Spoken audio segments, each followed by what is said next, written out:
Kung saan nga may celebratory, malamang may handaan dyan. Mahilig akong mag-cutting classes noon, pero pag may kainan, hindi uma-absent, laging present kahit hindi naman invited. Ito nga pala yung mga kaganapan ko nung nakaraan. Hindi ako nakakapag-upload sa sobrang busy, tapos nabinat pa yata ako dahil dito. Maaga nga pala akong gumising ng tanghali kasi tutulong nga pala akong mag-ayos at magluto. Kumagat nga muna pala ako ng pandesal para makapag-almusal ngayong tanghalian. Pagkatapos mag-almusal, tutulong na sana akong maggawa ng buko salad, kaso sabi ni Mami Net, tikman ko daw muna kung anong lasa. Tamang-tama, dessert muna, pampatanggal umay sa tinapay. Ayos, may natapos ding isa. Tinikman ko, masarap naman yung lasa. Pagtapos ko sa buko salad, tumulong na nga rin pala ako maghiwa ng mga gulay na isasahog sa chop suey. Medyo napagod nga ako maghiwa, kaya nagpahinga na muna ako saglit sa sofa. Pagkatapos magpahinga, nag-start na nga rin pala ako magluto ng chop suey. Ito nga pala yung mga hiniwa kanina. Ang dami, diba? Sinong hindi mapapagod dyan? At dahil multitaskeris ako, kaya kong magluto sabay-sabay kahit tatlong kusine.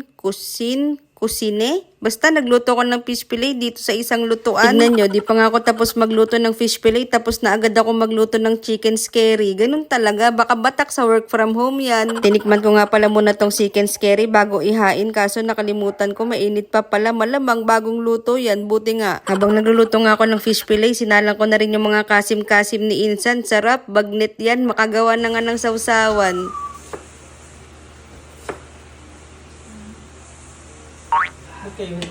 Yun, napagod siya. Totoo ba yan? Oo nga pala, may farm pala kami dito sa Baso, kaya nag-harvest na muna ako ng kinchay, halagang 10 piso. Tignan nyo ako maghiwa, no hands yan, partida, pagod pa yan.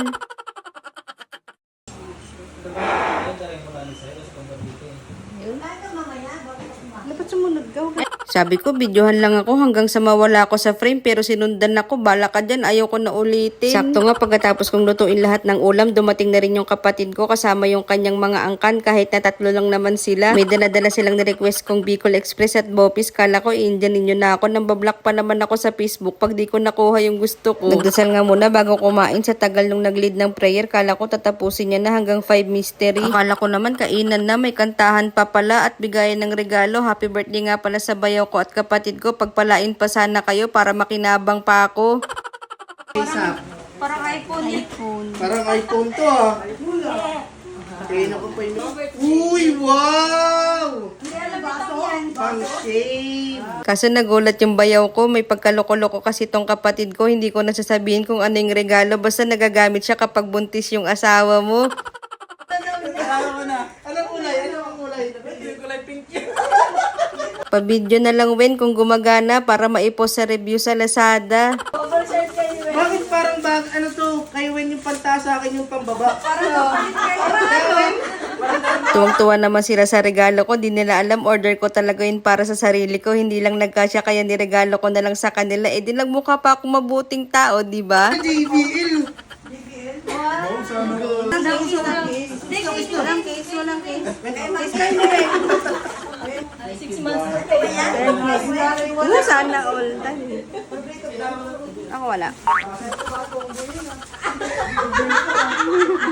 Sobrang excited ng kapatid ko. Ginamit na nga niyang shaver na regalo. Ay, shockings. Muntik pa ako magka-violation. Anyways, magsasandok na nga pala ako at nang makamukbang na at nang mapawi naman yung pagod ko maghapon sa pagluluto. Sa dami nga ng ulam, hindi ko alam ang uunahin ko. Sa dami ng nasandok ko, hindi na magkasya sa plato ko. Kaya itatabi ko na nga muna to at susubo na muna ako ng pizza bago pa ako maubusan nito. Parang nakaka-downgrade kasi ng pagkatao kapag ka nagugulangan ako. Dapat ako lang magulang dito. Sa wakas, pagtapos ng hirap, sarap naman. Tara, kain tayo. Ang food ni Ninang Teo. Diet. Tapos luya pa yung inumin.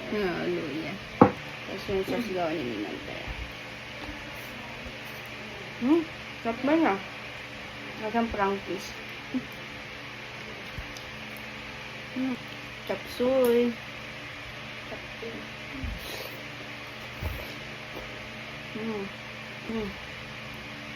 Bicol Express.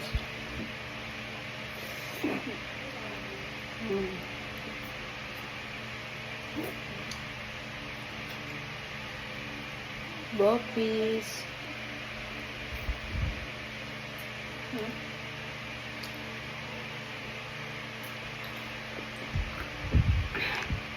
Sarap.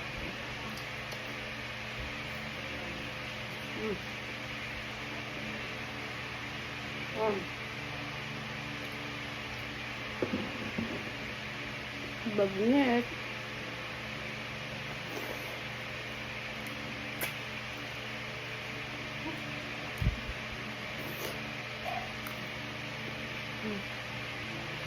Can carry.